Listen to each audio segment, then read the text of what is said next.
Tarea 1. Cartografía temática. Práctica 3. ¿Qué son los mapas cualitativos?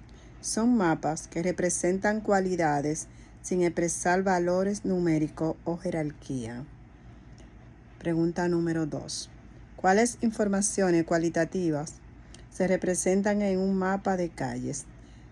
Se representan la distribución y tipo de materiales geológicos, como la edad de los estratos cuaternario, plioceno, moceno, etc. Tipo de roca y estructuras geológicos. Pregunta número 3. ¿Cuáles informaciones cualitativas se representan en un mapa de calles? Se identifican el nombre de las calles, tipo de vías, autopistas,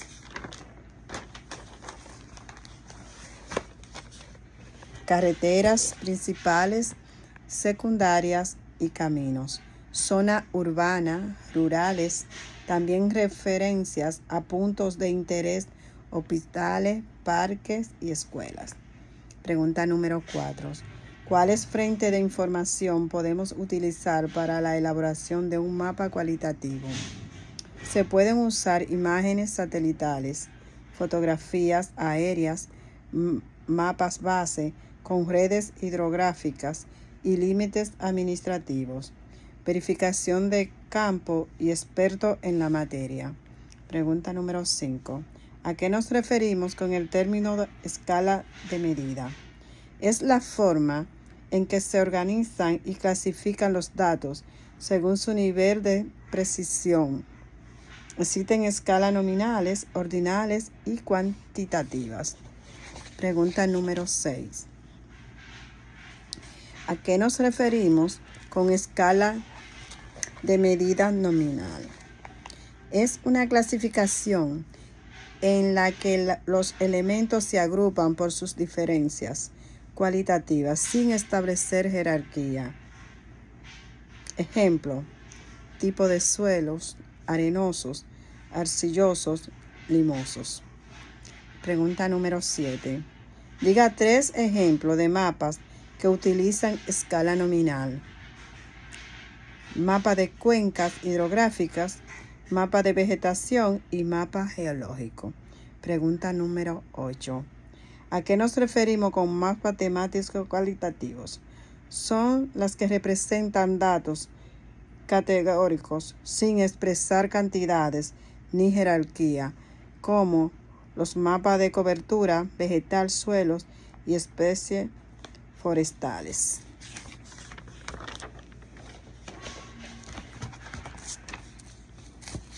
Pregunta número 9.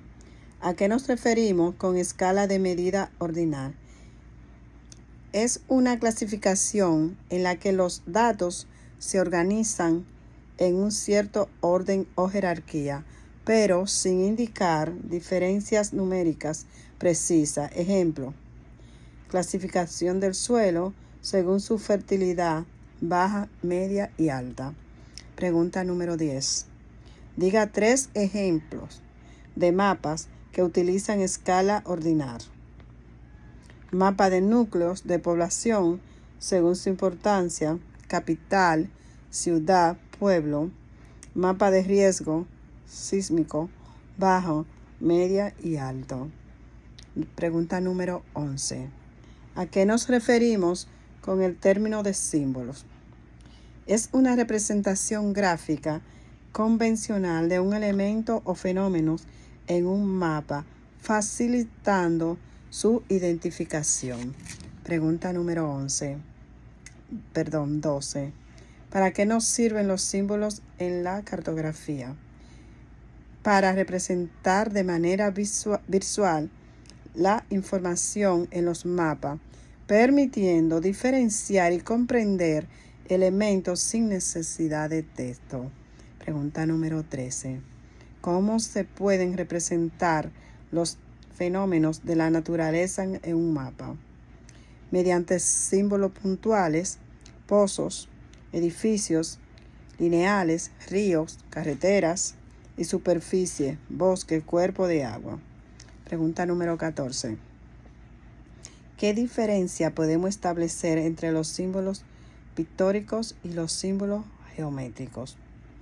Los símbolos pictóricos representan elementos de forma reconocible como iconos de árboles o edificios. Símbolos geométricos son formas abstractas como círculos, cuadrados o líneas utilizados en mapas más técnicos. Pregunta número 15. Diga 4 ejemplos de elementos que podemos representar como puntos en un mapa. Pozos, edificios, localidades y monumentos. Pregunta número 16. Diga 4 ejemplos de elementos que podemos representar como polígono en un mapa. Carretera, ríos, fronteras y ruta de migración. Pregunta número 17. Diga 4 ejemplos de elementos que podemos representar como polígonos en un mapa.